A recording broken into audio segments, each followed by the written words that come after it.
Oui, les hommages sont nombreux et ils se mêlent aux cérémonies officielles, comme ici à Utah Beach où nous avons assisté ce matin avec Camille Caloni à une reconstitution du débarquement. Nous y reviendrons dans quelques instants. Le prince Albert II est arrivé en milieu de semaine en Normandie pour s'associer aux commémorations du 80e anniversaire du D-Day. Il a assisté ce matin à la cérémonie britannique en présence du roi Charles III, puis à la cérémonie internationale aux côtés du président français Emmanuel Macron. Un peu plus tôt, le prince souverain a rencontré des vétérans américains, un moment fort dans une ville dont le nom restera à jamais lié au débarquement, Sainte-Mère-Église. Ils sont accueillis comme des héros. Ces vétérans sont les témoins clés de la Seconde Guerre mondiale, de ce débarquement du 6 juin 1944, alors qu'ils n'étaient que de jeunes soldats.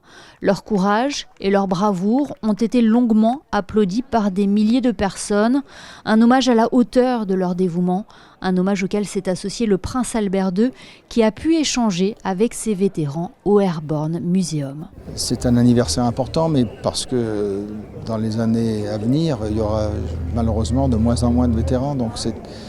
je ne dirais pas, je leur espère tous une très longue vie, mais je crois que malheureusement, il faut profiter de chaque occasion pour les remercier, pour les honorer, pour leur rendre l'hommage qu'ils méritent. Il y avait beaucoup de monde ici aujourd'hui à Sainte-Mère-l'Église et j'étais très heureux de pouvoir les rencontrer et discuter un petit peu avec eux.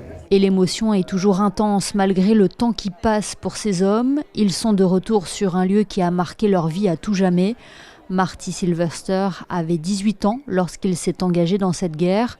Il a fait le déplacement depuis les États-Unis pour vivre ses commémorations avec son fils Paul.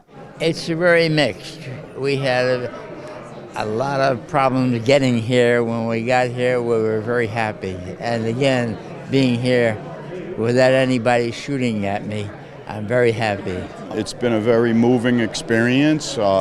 And I'm very happy to be here, and I'm happy that France is free, and that we could have this celebration 80 years later, because these guys, they're not young anymore. So it's very nice to honor them, and I'm very proud. Mais qui sont ces GI, ces forces vives du D-Day qui ont été lancées sur le front en 1944 ? C'est la question que pose l'exposition à l'aube du siècle américain 1919-1944 présentée au Mémorial de Caen.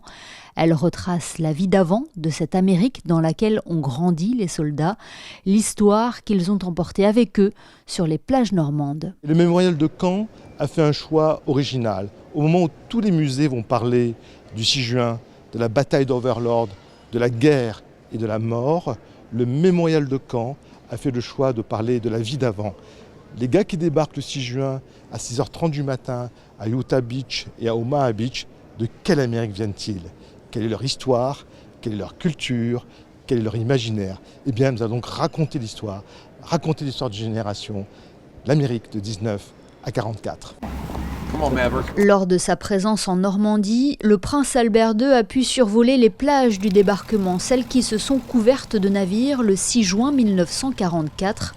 Un vol à bord d'un avion d'entraînement de l'armée américaine datant de 1942, qui lui a permis également d'apercevoir le port artificiel d'Arromanches, où de nombreux vestiges sont encore visibles aujourd'hui.